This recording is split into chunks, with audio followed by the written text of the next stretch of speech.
इसका तर्जुमा क्या है?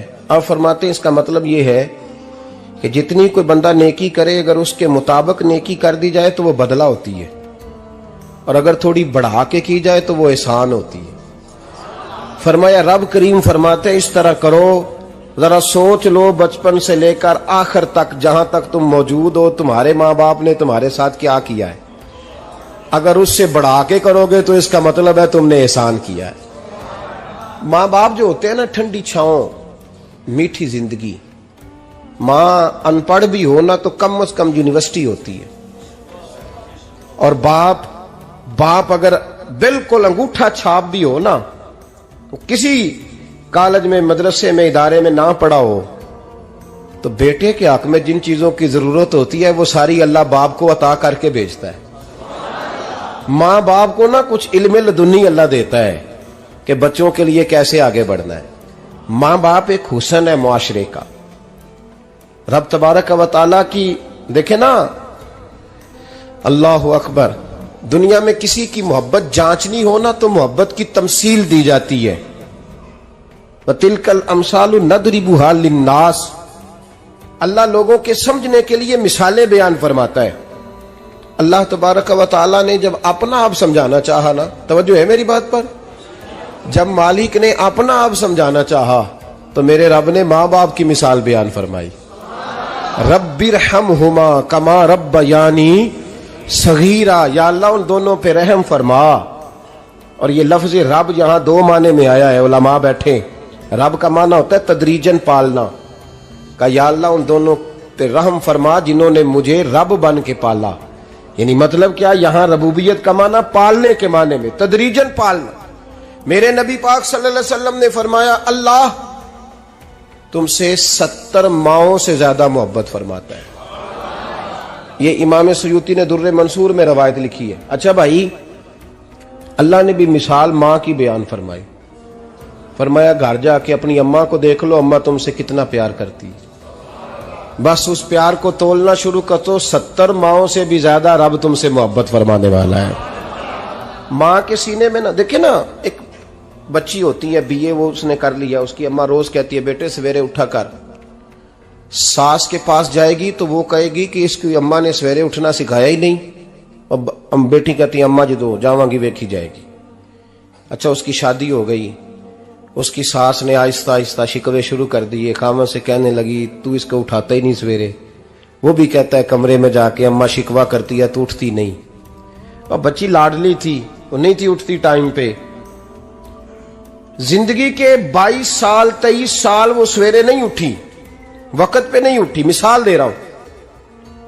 फिर उसी बेटी को अल्लाह ने एक बेटा अता कर दिया। सुबह 100 आवाज उसकी अम्मा देती थी पर उसकी आंख नहीं खुलती थी, लेकिन उसी बेटी का बेटा सहरी के वक्त हल्का सा रोता है। सारी दुनिया सोई है पर अम्मा उसकी फटाफट जागती है, फटाफट जागती है।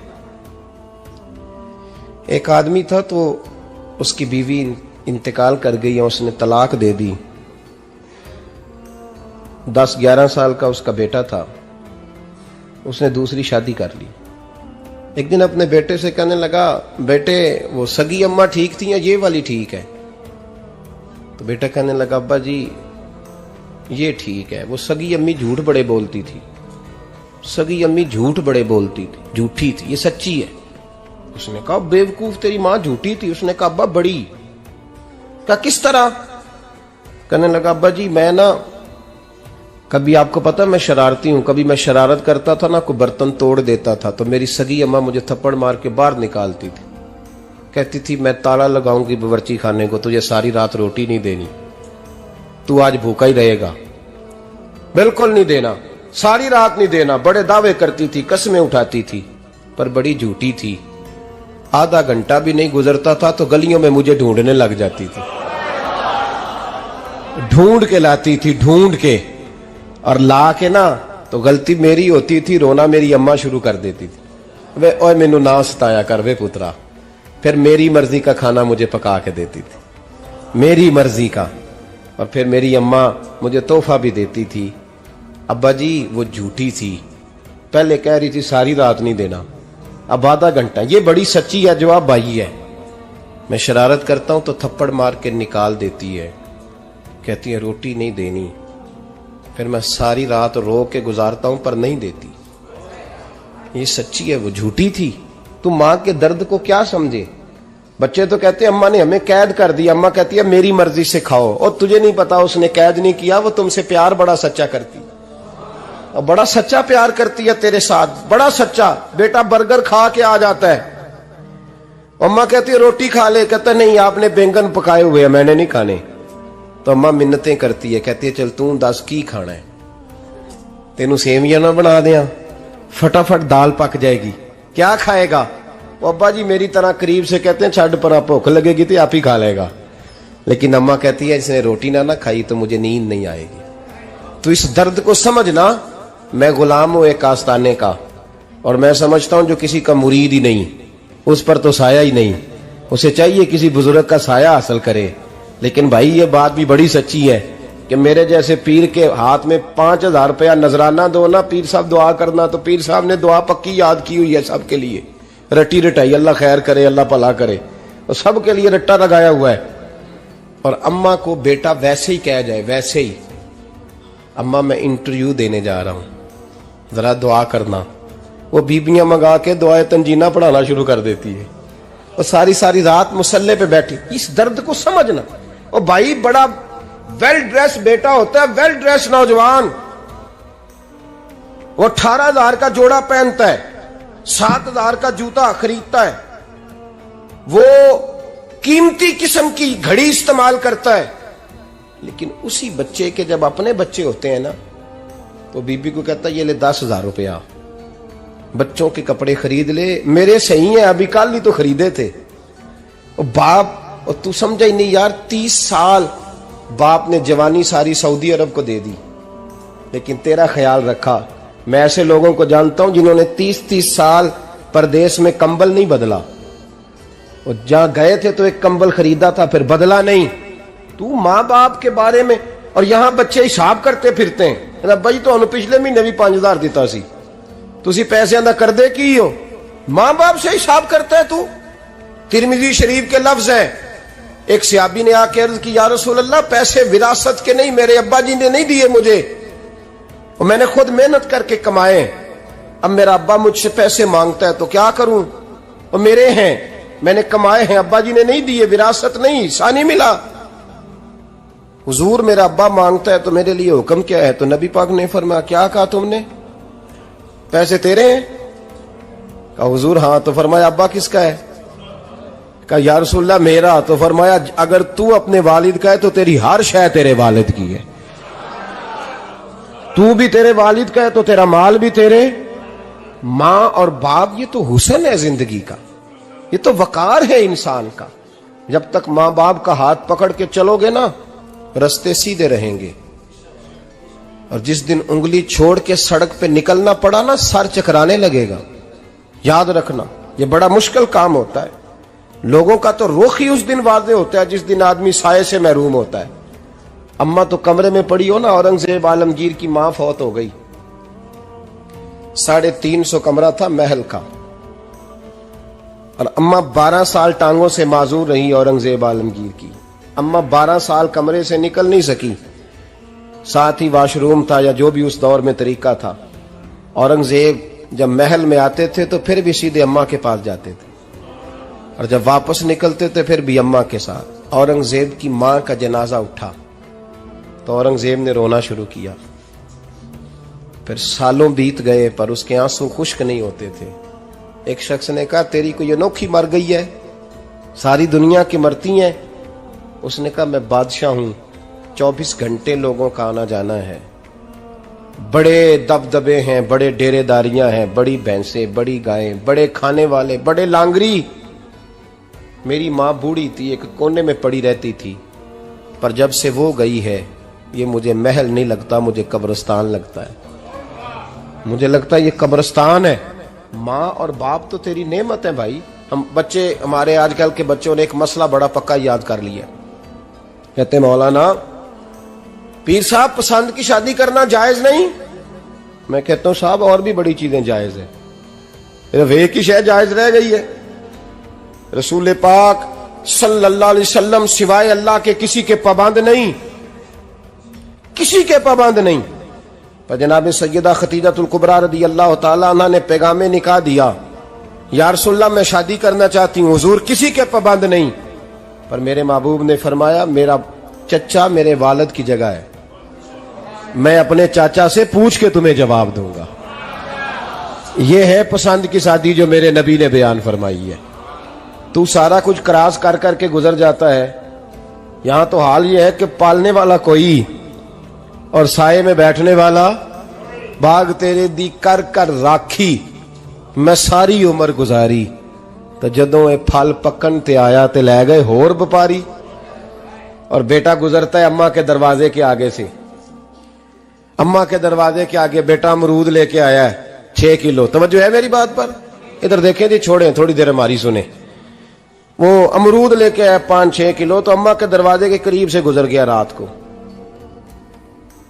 तो कमाई खाने का टाइम आया ना, तो गुजर गया। तो वो वजीर आजम से डरता है ना, तो जाके बीबी से कहता है बीबी के हकूक देना भी रसूलुल्लाह की सुन्नत है।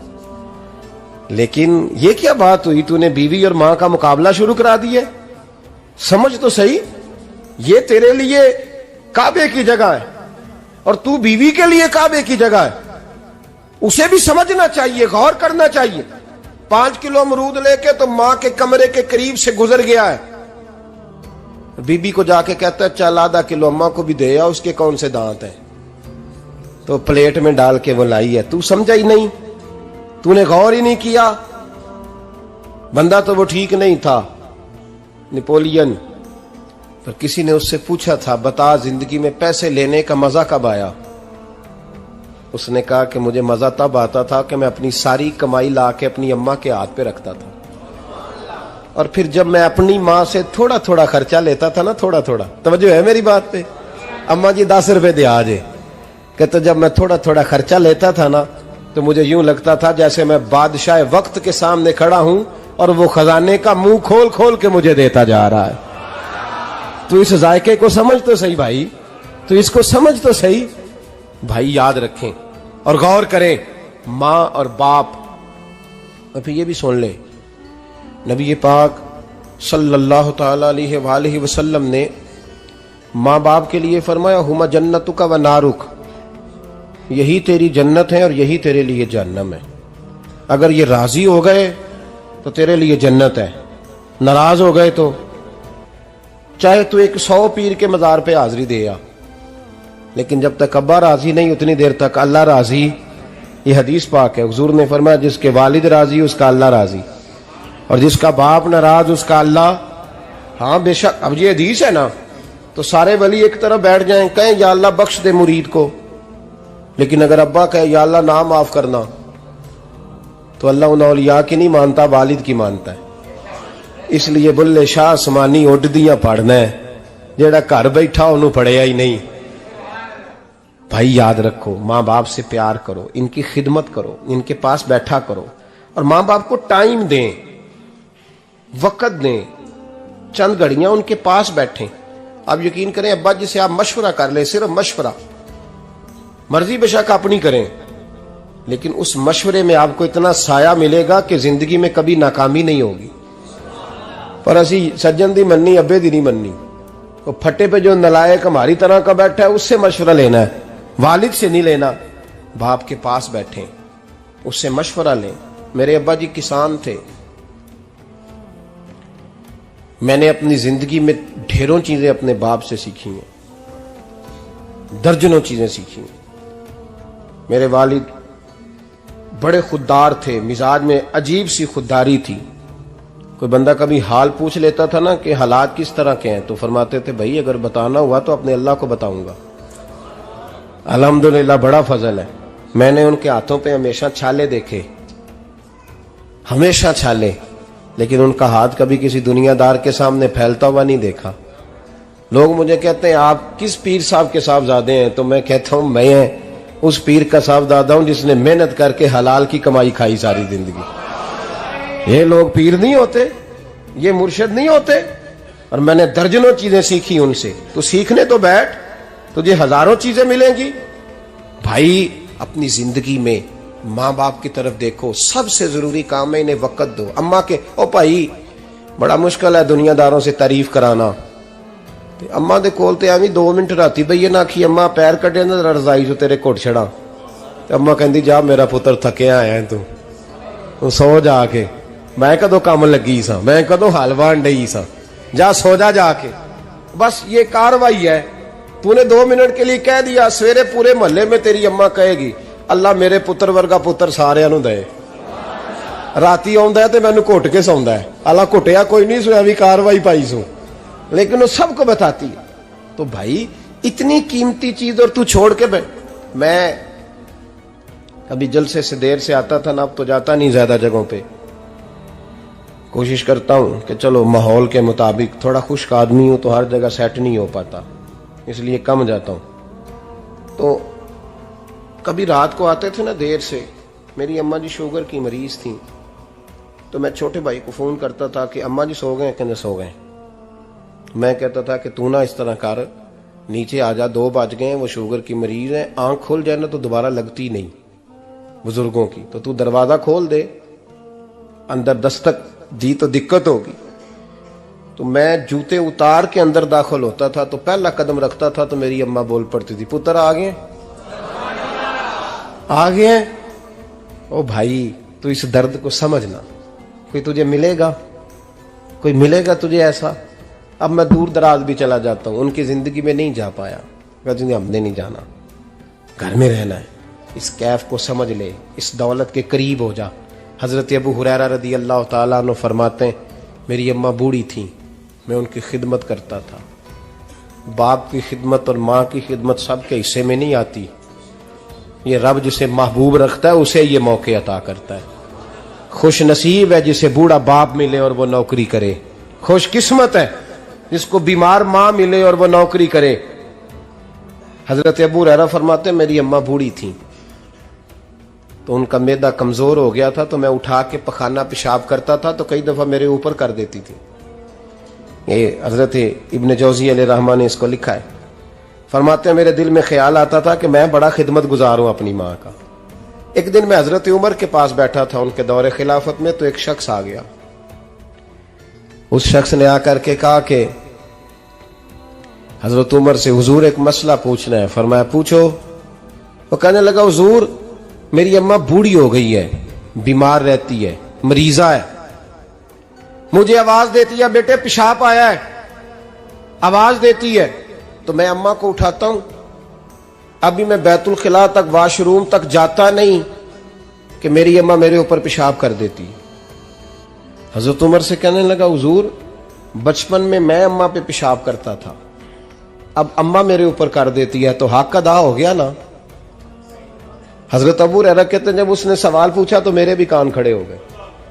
मैंने कहा ये तो मेरे वाला मसला पूछ रहा है, मेरे वाला मसला पूछ रहा है। मेरे पास एक दोस्त जुमा पढ़ने आते हैं बड़ी दूर से, उन्हें कहने लगे हजरत साहब जदों भी मैं आउना ना तुसी मेरी ही गल छेड़ देंदे हो, वो जो बात होती है ना बिल्कुल मेरी ही होती है। मैंने कहा नहीं यार जो मैं कर रहा होता हूं वो मेरी भी होती है, वो सारे मुआशरे की होती है। हमें लगता है कि मेरी हो रही है, हालांकि वो बात हमारी सबकी मुश्तरका होती है। सुन ले और याद रख लें। हजरत अबू हुरैरा फरमाते मेरे कान खड़े हो गए। मैंने कहा इसने तो मेरी बात पूछनी शुरू कर दी। हजरत फारूक आजम से कहने लगा हुजूर बचपन में मैं अम्मा पे पेशाब करता था, वो मेरे ऊपर कर देती है तो हक अदा हो गया। हजरत उमर कहने लगे नहीं कोई नहीं हुआ। उसने कहा हुजूर मुझे समझाएं, वो सारे काम जो मैं अम्मा के साथ करता था अम्मा मेरे साथ करती है तो क्यों नहीं हुआ। हजरत उमर कहने लगे भाई पेशाब तो तू भी अम्मा पे करता था और अम्मा भी तेरे ऊपर करती है, पर तेरी और तेरी माँ की सोच में बड़ा फर्क है। उसने कहा हुजूर किस तरह, तो क्या जवाब है सैयदना फारूक आजम का, लौ काना नबीय्यम बाद लकाना उमर इब्न खत्ताब। क्या जवाब है। हजरत उमर फरमाने लगे तेरी और तेरी माँ की सोच में बड़ा फर्क है। कहा हुजूर किस तरह। फरमाया जब तेरी अम्मा तेरे ऊपर पेशाब करती है ना तो तू दुआ करता है कि या अल्लाह बूढ़ी हो गई है इसे पर्दा दे दे, और जब तू अपनी अम्मा पे पेशाब करता था तो वो दुआ करती थी या अल्लाह मेरे लाल को लंबी जिंदगी अता फरमा। फरमाया ये तेरा और उसका फर्क है, तू पर्दे की दुआएं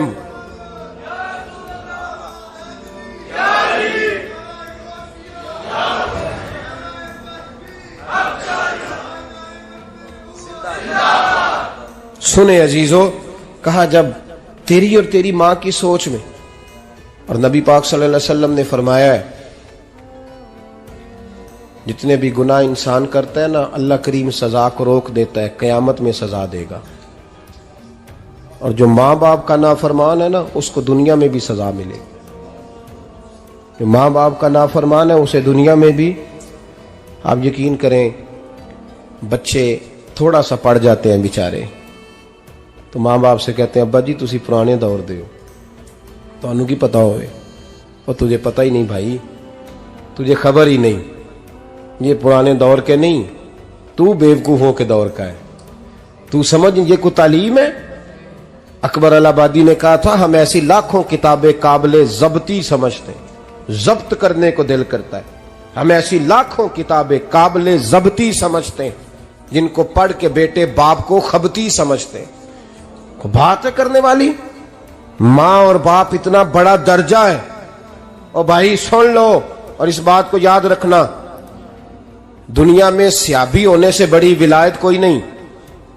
सारे वली गौस कुतुब अब्दाल मिलके भी सियाबी के कदमों की खाक तक को नहीं पहुंच सकते, लेकिन हजरत अवैसे करनी सियाबी नहीं बन सके सिर्फ अपनी अम्मा की वजह से, पीछे रहे। महबूब ने फरमाया तू वहां रह के मां की नौकरी कर, तेरा नबी तुझसे राजी है।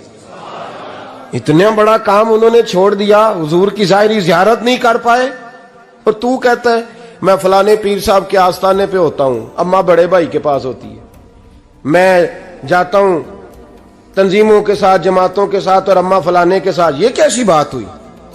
ये किस तरह का मसला हुआ? जो तेरी ड्यूटी है उस ड्यूटी को पहले अदा कर, नौकरी को पहले कर, फराइज का अदायगी पहले कर। तू फर्ज छोड़ के नफल के पीछे जा रहा है, इस काम को पहले सर अंजाम दे। मेरे नबी पाक सल्लल्लाहु अलैहि वसल्लम ने फरमाया वालिदैन के नाफरमान को दुनिया में सजा मिलती। हजरत मालिक बिन दिनार रहमतुल्लाह ताला अलैह फरमाते हैं मुझे अल्लाह ने 60 हज करने की तौफीक अता फरमाई। कितने? बोल के बताएं। जिस बंदे के पास इतने पैसे हों कि हज पे जा सके, आ सके, और जितने दिन रहना है घर वालों को खर्चा दे सके, उस पर हज करना फर्ज है। पता है आपको, उस पर हज करना। इसलिए बयान कर रहा हूं कि हज की दरखास्तें जा रही हैं। हम पता क्या कहते हैं? हम कहते हैं बच्चे बड़े होंगे, शादी करूंगा फिर जाऊंगा। ये किसने फतवा दिया है? ये किससे आपने पूछा है? वो जब बड़े होंगे उनकी शादी की चीज उस वक्त आप पे फर्ज होगी। अभी जो फर्ज है उसको अदा करें। और ये तिरमिजी शरीफ की हदीस है, याद रख लें। नबी पाक सल्लल्लाहु अलैहि वसल्लम ने फरमाया जिस पर हज फर्ज था उसने किया नहीं, बगैर हज किए मर गया, या यहूदी होके मरेगा या ईसाई होके मरेगा। इतना बड़ा हुक्म है हज के हवाले, लेकिन लोग इंतजार करते रहते हैं पता नहीं किस चीज का। जब आपको अल्लाह मौका दे, हिम्मत दे, तो पहली फुर्सत में ये फरीजा अदा करें, ये जरूरी काम है। हजरत मालिक बिन दिनार फरमाते मैंने 60 हज किए। एक हज के मौके पर मैंने बड़ा रश देखा, लाखों का इज्तिमा हुआ। मेरी बातों की समझ तो आ रही है ना आप दोस्तों? जो नहीं बोल रहे उन्हें भी आ रही है ना? अल्लाह जज़ा दे। कहते लाखों का मजमा था, तो मेरे दिल में ख्याल आया, मैंने कहा अल्लाह इतने लोग आए हैं, इनका हज कबूल भी हुआ है कि नहीं? फरमाते मैं सोच रहा था तो रात को ना ख्वाब में मैंने किसी कहने वाले को कहते हुए सुना कि सब का कबूल हो गया है। बल्ख का रहने वाला मोहम्मद बिन हारून बल्खी है, उसका हज कबूल नहीं हुआ। फरमाते हैं शहरों के अलग-अलग खैमे लगते थे। अब भी आप हज करने जाएं तो पाकिस्तानियों की रिहायशें अलग होती हैं, इंडियन की अलग, बांग्लादेश के अलग, मिस्री, यमनी, सब लोग अलग-अलग रिहायशें होती, झंडे लगे होते हैं मुल्कों के। कहते मैंने सवेरे उठ के ढूंढना शुरू कर दिया, ढूंढता हूं वो बंदा मिले। कहते जहां बल्ख शहर के लोग रहते थे वहां चला गया, तो मैंने लोगों से पूछा तुम में मोहम्मद बिन हारून बल्खी कौन है? लोग कहने लगे वो तो बड़ा नेक आदमी है, परहेजगार है, बड़े भोले भाले, बड़े अल्लाह वाले, रियाज आपको बस हम ही जानते हैं, वो तो बड़ा नेक है, परहेजगार आदमी। तो मैंने कहा अच्छा कहां है? उन्होंने कहा पहाड़ के पीछे उसने खैमा लगाया हुआ है, सारी रात इबादत करता है, सारा दिन रोजा रखता है, कायमुल लैल है, साइमुद दहर है। क्या बात? फरमाते हैं मैं उन लोगों की बात सुन के हैरान हो गया कि मुझे क्या बताया गया, ये क्या कह रहे हैं। फरमाते हैं मैं पहाड़ के पीछे गया। हजरत मालिक बिन दिनार अलैहि रहमा फरमाते हैं जब मैं वहां पहुंचा तो मैंने उस शख्स को मुसल्ले पे बैठे देखा। कसरत इबादत के आसार उसके वजूद पर नजर आ रहे थे। सीधा बाजू उसका कटा हुआ था। फरमाते 2 रकते मुकम्मल करके ना मैंने उससे अस्सलामु अलैकुम कहा तो मुझे कहने लगा वालेकुम अस्सलाम, आप मालिक बिन दिनार हैं। मैंने कहा बड़ी इसकी फिरासत है। फरमाते फिर उसने ठंडी सांस ली, कहने लगा आपको ख्वाब आई होगी कि मेरा हज कबूल नहीं हुआ।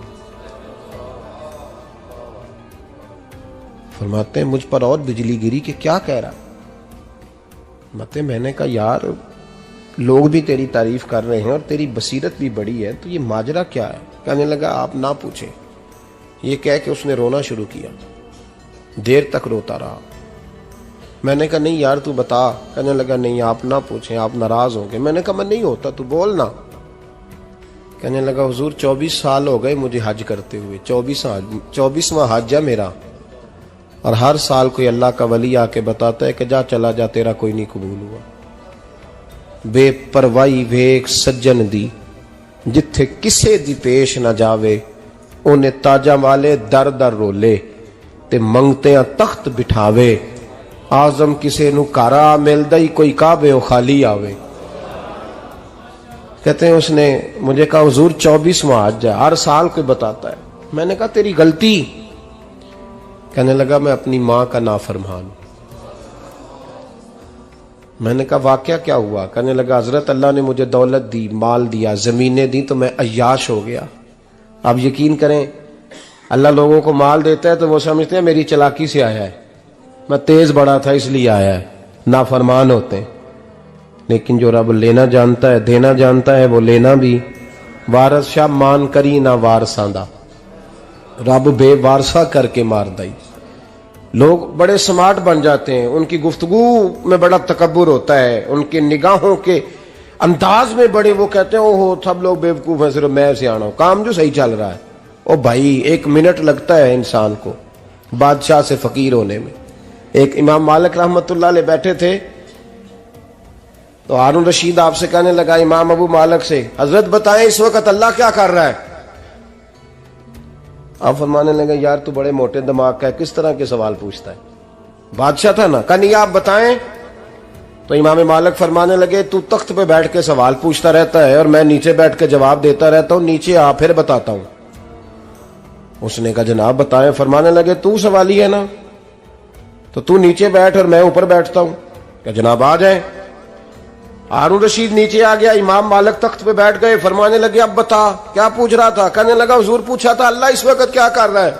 फरमाने लगे रब इस वक्त तुझे समझा रहा है कि इस तख्त पे तकब्बुर न करना, 1 मिनट लगता है मैं तुझे उठा के मालिक को बिठा दिया करता हूं। ये तुझे समझा रहा है, लिहाजा इस समझ पे कायम रहना, तकब्बुर न करना, 1 ही तो मिनट लगता है, ये तुझे समझा रहा है। तो वो शख्स कहने लगा मोहम्मद बिन हारून बल्खी इमाम मालिक बिन दिनार से कि हुजूर बड़ी दौलत थी तो मैं अय्याश हो गया था। रमजान का महीना था, अम्मा तंदूर में रोटियां लगा रही थी, मैं शराब पी के घर आ गया। हमारे यहाँ ये भी फैशन है ना, अब मेहंदी वाले दिन चौधरी साहब के डेरे पे जवान शराब पीते हैं तो पूछते हैं हाजी साहब आप तो हाजी भी हैं, तो डेरे पे मुंडे क्या करते रहे। कहते मैं डेरे तो सा मैनू नहीं पता, वो कार लगे सन। हाजी साहब आपको सारा पता है और अल्लाह आपसे पूछ लेगा। यहां तो कोई आदमी चुप कर जाएगा आपके किलों की वजह से, लेकिन अर्श के मालिक को भी तो जवाब देना है कि नहीं। क्या तरीका है देखिए ना, कुल वाले दिन महफिल और मेहंदी वाले दिन अल्लाह से सिर्फ दुखों का रिश्ता है, रसूलुल्लाह से सिर्फ गमों का रिश्ता है। अगर तूने ढोल ढमक्का शोर शराबा किया है शादी वाले दिन तो कुल वाले दिन भी बजा, तेरा पता चले, जनाजे पे भी बजा। क्या तमाशा है। मजहब सिर्फ रस्म है, जरूरत है। कोई मर गया तो कुरान पाक खोल लो, बाकी जो मर्जी करो। हज भी कीती जांदे हो, लहू भी पीती जांदे हो, खो के माल यतीमा दा भेज मसीती जांदे हो, फट दिलां दे सींदे नहीं, टोपियां सीती जांदे हो, नफ्स ते छुरी फेर दे नहीं, बकरे कीती जांदे हो, फर्ज भुलाई बैठे हो, नफला नीति जांदे हो। ओ 10 ते सही बुल्ले नू ए की कुछ कीती जांदे हो, ओ 10 ते सही बुल्ले शाह नू की कुछ कीती जांदे हो। कोई तरीका है? कोल शरीफ पे मौलवी साहब तशरीफ लाइएगा, अब्बा जी के कोल है, तो मैं तो कहता हूं बजा ना बैंड बाजे वाला आज भी, तेरा पता चले कि ये दो काम कैसे होते हैं। तू किस तरह दो कश्तियों का, समझ नहीं आती बात की। मैं तो जाता ही नहीं बैंड बाजे वाली शादी पे, मैं कहता जिनको मर्दी पढ़ा लो ने कहा, हमसे नहीं दो काम होते। अल्लाह रोजी देने वाला है, एक ही करते हैं, दो रंगी छोड़ के यक रंग हो जा, सरासर मोम हो जा या संग हो जा, मौज करो। हम इस चक्कर में पड़ते ही नहीं, हम वो रास्ता ही छोड़ देते हैं जो हमारी तबीयत के मुताबिक नहीं होता, बस खत्म हो गई बात। इसलिए गौर करें और याद रखें इस बात को। इमाम मालिक बिन दिनार रहमतुल्लाह अलैह फरमाते हैं, मुझसे कहने लगा पैसे आए तो मैं अय्याश हो गया। रमजान का महीना था, असर के बाद मेरी अम्मा इफ्तारी की तैयारी कर रही थी, मैं गया, मैंने कहा शराब पी हुई, अम्मा रोटी दे, तो अम्मा कहने लगी शर्म कर, शर्म कर, रोजा रखा नहीं तो जिन्होंने रखा है उनका तो ख्याल कर। कहते अम्मा की बात का मुझे गुस्सा लगा। मैं कहा करता हूं बदनसीब है वो बेटा जिसका बाप उससे बात करते हुए डरता है कि पता नहीं कहां से बोलेगा।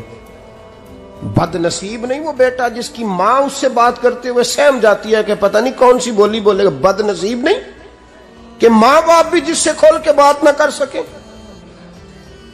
हजरत मालिक बिन दिनार से कहने लगा, अम्मा ने जब कहा ना शर्म कर, तो मुझे गुस्सा आया, मैंने मां को थप्पड़ मारा और मेरी मां जलते हुए तंदूर में गिरी। लोगों ने मुझे पकड़ के अंदर बंद कर दिया कमरे में। सारी रात मैं शोर सुनता रहा पर नशे में धुत रहा। सवेरे आंख खुली तो मेरी बीवी बैग बांध रही थी। मैंने कहा कहां जा रही हो? कहने लगी जो मां का नहीं बना मेरा कैसे बनेगा। वो मैंने कहा मेरी अम्मा का, वो तो लोगों ने रात को ही दफन कर दी जनाजा पढ़ के। तड़प के कहने लगा मुझे क्यों नहीं बताया? तो कहते हैं लोग कहने लगे तेरी मरती हुई मां कह गई थी इसे मेरा मुंह ना देखने देना, मेरे जनाजे के करीब ना आए। हजरत मालिक बिन दिनार फरमाते हैं जब उसने ये बात सुनाई तो मैंने भी उसके मुंह पे थप्पड़ मारा। मैंने कहा तो इसी काबिल है। कहते हैं वो रोने लगा, हुजूर दुआ करे अल्लाह मुझसे राजी हो जाए। कहने लगा जब मां की इंतकाल की खबर मिली तो मैंने कुल्हाड़ी लेके वो हाथ काट दिया जिससे मां को मारा था। मैंने सारी जायदादें खिरात कर दी। 24 साल हो गए, 24 साल। सारी रात नमाज पढ़ता हूँ, रोजा रखता हूँ, हज करता हूँ, पर हर साल कोई आके कहता है जा दौड़ जा तेरा कोई नहीं कबूल हुआ। हुजूर दुआ करे मालिक राजी हो जाए। फरमाते मैं थप्पड़ मार के आ गया। मैंने कहा तुझसे राजी हो जाए इतने जालिम से? इमाम मालिक फरमाते हैं रात को आके सोया तो मुझे ख्वाब में रसूल पाक का दीदार हुआ। तो नबी पाक अलैहिस्सलाम ने फरमाया मालिक तू उसे मायूस क्यों कर आया है? अल्लाह तो बड़ा मेहरबान है। कहा हुजूर मां के नाफरमान को माफी कैसे मिलेगी? तो इमाम मालिक फरमाने लगे नबी करीम ने फरमाया जा उसे जाके बता दे तुझे कयामत में तेरी मां की वजह से बख्श दिया जाएगा। कहा हुजूर अम्मा की वजह से किस तरह? तो महबूब फरमाने लगे इसकी मां कयामत में इसके खिलाफ मुकदमा दायर करेगी रब करीम की अदालत में। ए अल्लाह मैंने 9 माह पेट में रखा, दर्द सह के इसे जना, जिगर का खून पिला के पाला और इसी ने मुझे कत्ल किया। रब करीम इसकी मां का मुकदमा सुन के कहेगा उठाओ इसको दोजख में फेंको, इसने मां जलाई थी इसे भी जलाओ। महबूब फरमाने लगे जब पकड़ करके मालिक उसको मोहम्मद बिन हारून को लोग ले जाएंगे ना जहन्नम की तरफ, अभी फरिश्ते घसीटेंगे ही तो पलट के फिर अम्मा की तरफ देखेगा और दूसरी दफा फिर घसीटेंगे तो पलट के देखेगा और तीसरी दफा फिर पलट के कहेगा अम्मा ये मुझे जलाने लगे, अम्मा ये जहन्नम में फेंकने लगे। मेरे हबीब फरमाने लगे वो जल के मरने वाली मां वहां भी बोल पड़ेगी, कहेगी या अल्लाह चल मैंने माफ किया तू भी माफ कर दे। ऐ अल्लाह मैंने माफ किया तू भी माफ कर दे, अल्लाह तू माफ कर दे इसे, अल्लाह तू इससे दरगुजर फरमा, इसे माफ कर दे। मेरे महबूब पाक अलैहिस्सलाम फरमाते रब करीम कहेगा इसने तुझे जलाया, तो कहेगी अल्लाह ये तो बेटा था इसने जला दिया, मैं मां हूं, मेरे सामने जले तो मैं कैसे बर्दाश्त कर सकती हूं। फरमाया उसने जला के मारा था, पर उसी मां की वजह से रब करीम इसे जन्नत अता फरमाएगा। पलटा पलटा, जा जाके मां के पैरों में बैठ, जा सवेरे अनपढ़ बाप से दुआ कराया कर, जा बिल्कुल अंगूठा छाप बाप से सुबह दुआ कराया कर, देख रब करीम तेरे लिए रहमतों के दरवाजे खोल देगा। और आखिरी बात ये भी सुन ले, मां बाप के इंतकाल के बाद रिश्ते खत्म नहीं होते। रिश्ते खत्म, क्या दुआ मांगते हो नमाज में? रब्बना इग़फिरली। इसका मतलब है मां बाप तो है ना, वो जो औलाद बचपन में चली जाएगी ना, नाबालगी में, छोटे बच्चे, वो क़यामत में मां बाप की सिफारिश करेंगे। मां बाप के इंतकाल के बाद भी आला हज़रत फाज़िल बरेलवी ने 12 हुकूक लिखे हैं मां बाप के फतावा रज़विया में। फरमाया उनके दोस्तों से दोस्ती रख, उन्होंने जो वादे किए थे वो वादे पूरे कर, अगर उनके जिम्मे कर्जे हैं तो अदा कर, और अगर तेरे माँ बाप जो नेकियां करते थे वो नेकियां जारी रख। और इमाम जलालुद्दीन सुयूती ने शरह सुदूर में लिखा है, जमीन पे रह के गलत काम ना करना, वरना फरिश्ते कब्र में जाके तेरे माँ बाप को कहेंगे तो कितनी बुरी औलाद पैदा करके आया। और फरमाया तो दुनिया में रह के अच्छे काम कर, चाहे दुआ मांग चाहे ना मांग, फरिश्ते कब्र में जाके कहेंगे क्या बात है तुम्हारे बेटे की, कैसा लाल पैदा किया है, दुनिया खैर से भर दी है। और भाई मुझसे कोई बंदा पूछे ना कि माँ बाप को इसाले सवाब का सबसे बेहतरीन तरीका, तो मैं कहता हूं बेटे नमाजी हो जाओ। क्या कर, ताकि हर नमाज की आखिरी रकत में तो कहे रब्बना इग़फिरली। नमाज अल्लाह की, जिक्र माँ बाप का, अल्लाह ने रख दिया है। रब्बना इग़फिरली हर नमाज की हर आखिरी रकत में खत्म शरीफ पढ़ा जाएगा। और नमाज के अंदर पढ़ेंगे इंशाअल्लाह ताला, पढ़ेंगे नमाज इंशाअल्लाह, वादा नहीं करा रहा। दाढ़ी किसकी सुन्नत है? नहीं, जिन्हें नहीं रखी हो बोलो, जिन्हें रखी हो तो बोलन डया ने। किसकी सुन्नत है? तो सरकार के गुलामों ने रखनी है, किसी और ने रखनी है? गुलाम कहते हैं अभी हम नेक ही नहीं, नेक होंगे तो रखेंगे। वो खुदा के बंदो, नेक तो सारी जिंदगी बंदा नहीं होता। कभी किसी ने दावा किया है वली गौस कुतुब ने कि अब मैं बिल्कुल गुनाह नहीं करता, मैं पाक साफ हो गया हूं? किया है कभी? ये शैतान का वसवसा है। दाढ़ी हुजूर की सुन्नत है, और रखो तो नबी पाक की मर्जी के रखो, पूरी मुट्ठी रखो, अपनी मर्जी की ना रखो। जितनी मुझे अच्छी लगती है उतनी मैंने रख ली। एक मुट्ठी दाढ़ी रखें, सारी दुनिया की ट्रेनें गुजरती हैं तो गुजर जाएं, नमाज का वक्त नहीं गुजरना चाहिए। बस खत्म हो गई बात। दुनिया तो चंद रोज है, ओ पईयां देश दियां कबरां जिन्हां ते फुल पे, उधरों कोई नहीं जी आमदा ते इधरों लखां गए। नमाज सबसे पहले, इसलिए कि रब रसूल के बगैर हमारा गुजारा ही नहीं, गुजारा ही नहीं। नमाज, कुरान पाक और दुरूद सलाम, ये कज़ा होना ही नहीं चाहिए, जो मर्जी हो जाए। और साथ साथ सुन्नत और शरीयत का लिहाज करना सीखें। और मेरी अपील ये है, हर इमारत पे गुलाफ नहीं चढ़ता, सिर्फ खाना काबा पे चढ़ता है। हर किताब का गुलाफ नहीं होता, सिर्फ कुरान पाक का होता है। हर बीबी का पर्दा नहीं होता, सिर्फ मुसलमान औरत का होता है। जो चीजें पर्दों में होती हैं ना वो मुकद्दस होती हैं। और भाई टाफी से भी रैपर उतार दो तो मक्खियां बैठने लगती हैं। तो जो बीबी पे पर्दा होगी उस पे बुरी नजरें नहीं जमेंगी। ड्यूटी है आपकी, बेटियों को पर्दा कराएं, बहनों को पर्दा कराएं, माँ बाप माओ को गुजारिश करें। पर्दा हुस्न है मुसलमान का। जिस घर में पर्दा रहता है उस घर में अल्लाह के फरिश्ते रहमत नाज़िल फरमाते हैं। ये कोई फैशन, कोई तरीका, कोई मतलब ही नहीं इन चीज़ों का। बापर्दा करें अपने घरों को। दुआ करता हूँ अल्लाह तबारक व तआला मेरी इस हाज़िरी को कबूल फरमाए। अल्लाह आप सब का आना कबूल फरमाए। और जो कुछ मैंने कहा अल्लाह तबारक व तआला हमारे दिलों में, हमारी रूहों में इस जज्बे को जागुज़ी फरमाए। आखिर दावाना अल्लाह सलामत। अब काफी नहीं हो गया था? मैं तकरीर भी इतनी करता हूँ 35-40 मिनट की, यहाँ तो कुछ ज्यादा हो गई है मेरा ख्याल है।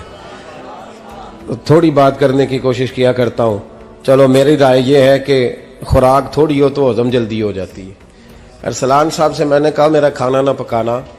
मेरा मौक़िफ़ ये है कि महफ़िलें सस्ती करनी चाहिए ताकि ज्यादा होनी शुरू हो जाए। महंगी बड़ी है, इसलिए मैं दस ना माड़ा बंदा ते हाथ ही नहीं ना पाता। तो मैं कहा करता हूं कि कम से कम खर्चा हो। हमारे करोड़ों रुपया सालाना लगता है महफिलों में, अगर अरबों कह दूं तो फिर भी बात गलत, लेकिन उसका रिजल्ट हमें उस तरह का नहीं मिलता जिस तरह का मिलना चाहिए।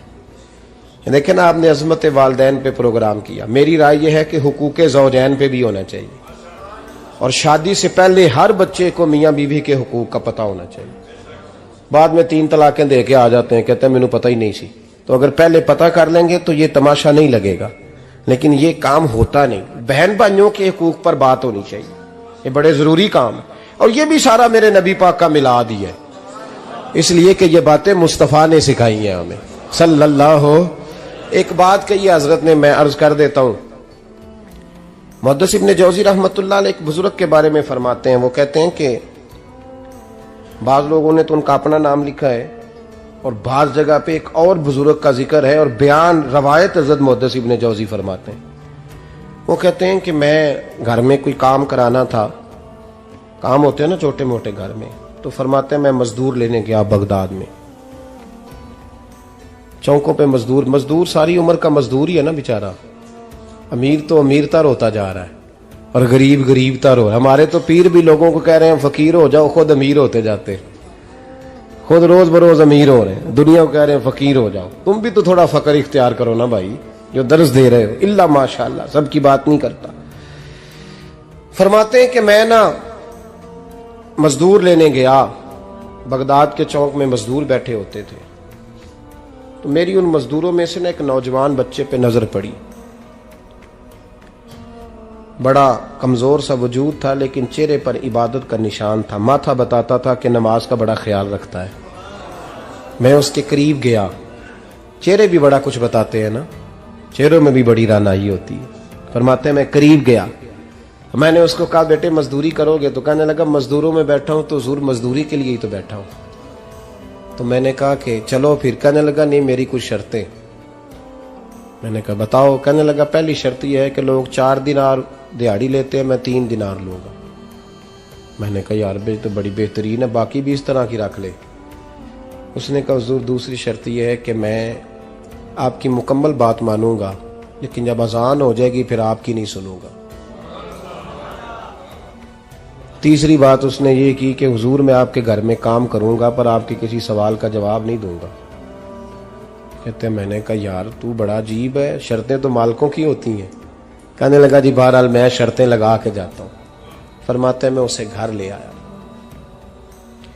काम मैंने उसको बताया, तो जो काम मजदूर सारे दिन में करता है ना उसने 2 घंटे में कर दिया।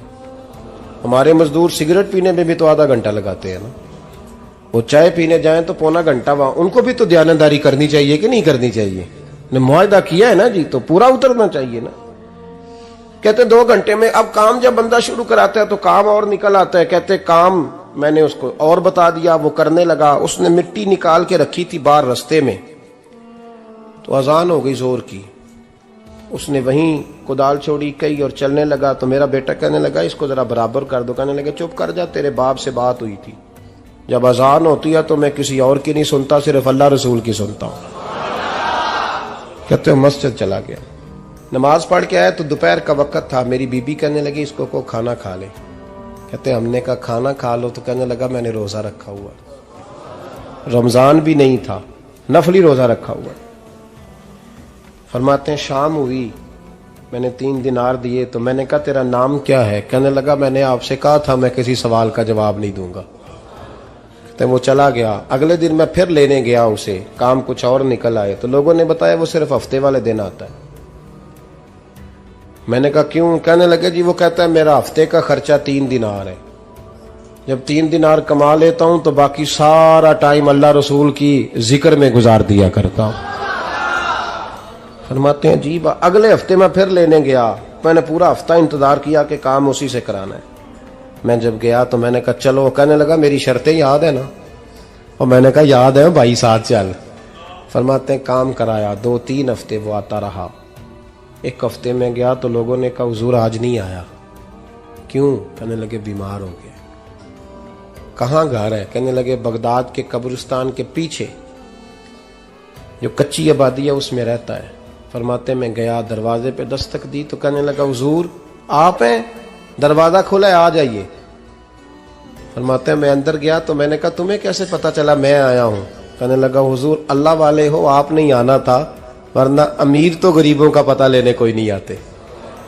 कहते मैं करीब गया तो कहने लगा मैं आपका इंतजार कर रहा था, तेज बुखार है, तप रहा। जेब से कुछ पैसे निकाले, कहने लगा ये पैसे रख लें। एक अंगूठी निकाली,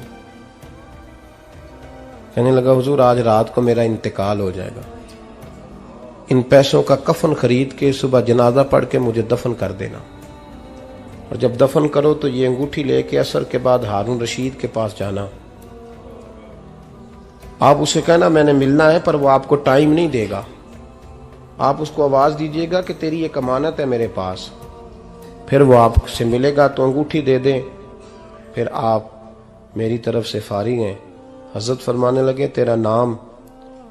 और कहने लगा हुजूर वक्त थोड़ा है, आज रात मैंने जाना है, बड़ी लंबी माफी मांगनी है रब करीम से, अगर मुनासिब समझे तो मुझे अपने रब से तन्हाई करने दे। फरमाते हैं मैं आ गया और उसकी बातों ने मुझे सारी रात सोने नहीं दिया। फरमाते सुबह बड़ी मुश्किल से सूरज निकला, मैं गया दरवाजे पे हाथ रखा तो दरवाजा खुला हुआ था, अंदर दाखिल हुआ तो खुशबुएं मेरा इस्तकबाल कर रही थी। जब चेहरे से कपड़ा हटाया तो उसका तो इंतकाल हो चुका है, इंतकाल हो चुका है, ऐसे है जैसे किसी का दीदार करके सोया है। कहते मैं तो 2 आदमी ले गया था जनाजे पे, पर पता नहीं दुनिया किधर किधर से आई, कहां कहां से। अखां जदों मीटियां जमाना मैनू रोवेगा, अपना ते अपना बेगाना मैनू रोवेगा, अपना ते अपना। और मियां साहब ने कहा था बाद मरन दे मुखड़ा मेरा हो जावे जे ताजा, फिर समझ लेना महबूब मेरे ने आन पड़िया जनाजा। और किसी उर्दू के शायर ने कहा था मेरे मरने पे हर सू शोर मच जाएगा देखोगे, अल्लाह मेरे मरने पे हर सू शोर मच जाएगा देखोगे, कहने अलविदा सरकार खुद तशरीफ लाएंगे। फरमाते हैं मैं तो 2 बंदे ले गया था पर पता नहीं मखलूक कहां कहां से आई। जनाजा पड़ा, दफन किया। हारून रशीद के पास में असर के बाद गया, मैंने बुलाना चाहा पर बादशाह था, मेरी तरफ देखा ही नहीं। मैंने उसको कहा तेरी एक अमानत मेरे पास है। फरमाते हैं वो मुझे कोने पे ले गया, क्या बात है, कमरे में बुलाया, मैंने अंगूठी दी। हारून रशीद तो चीखे मारने लगा, कहने लगा अंगूठी वाला कहाँ है? मैंने कहा वो तो इंतकाल कर गया। कहने लगा मुझे कब्र पे ले चल। कहते मैं कब्र पे लाया तो वो लेट गया, तड़प के रोने लगा। मैंने कहा मेरा कलेजा फट जाएगा, ना उसने कुछ बताया ना तूने बताया, ये कौन था?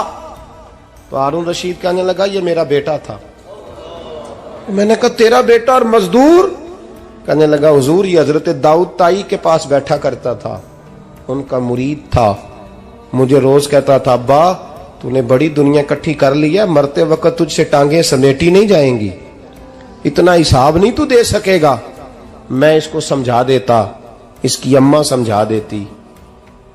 ये रोज हमें कहता छोड़ दो आ जाओ अल्लाह रसूल की बारगाह में झुक जाएं, हम समझ। एक दिन ये चला गया, कहने लगा फिर तुम्हारा रास्ता और है और मेरा रास्ता और है। ये सोने की अंगूठी गलती से इसके पास रह गई थी, गलती से हीरे की अंगूठी चली गई। कहने लगा देखो मेरे बेटे ने आज वो भी वापस कर दी है। फिर तड़प के कहने लगा हारून रशीद था तो ये मेरा बेटा, पर मेरा मुर्शद निकला, मेरा पीर निकला। भाई जिंदगी तो बड़ी थोड़ी है ना। बाबा साहब ने कहा था उठ फरीदा सुत्या, और दाढ़ी आ गया ही पूर, अग्गा नेड़े आ गया ही, पिछा रह गया ही दूर। उठ फरीदा सुत्या खलकत वेखन जा, मते कोई मिल जाई बख्शिया ते तू भी बख्शिया जा। उठ फरीदा सुत्या झाड़ू दे मसीत, तू सुतै रब जागदा तेरी डाडे नाल परीत। मेरा रब हमें भी अपनी बारगाह में कबूल फरमाए। आखिर दावाना अनिल हम्दुलिल्लाह। सुता उठ के कोई नहीं खुश होदा,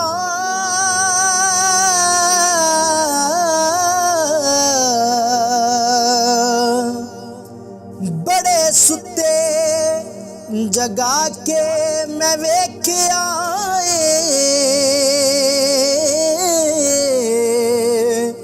ओए कुत्ते जिया नहीं कोई वफादार डिठा ते टुकर सुक्का भी पाके वेख आए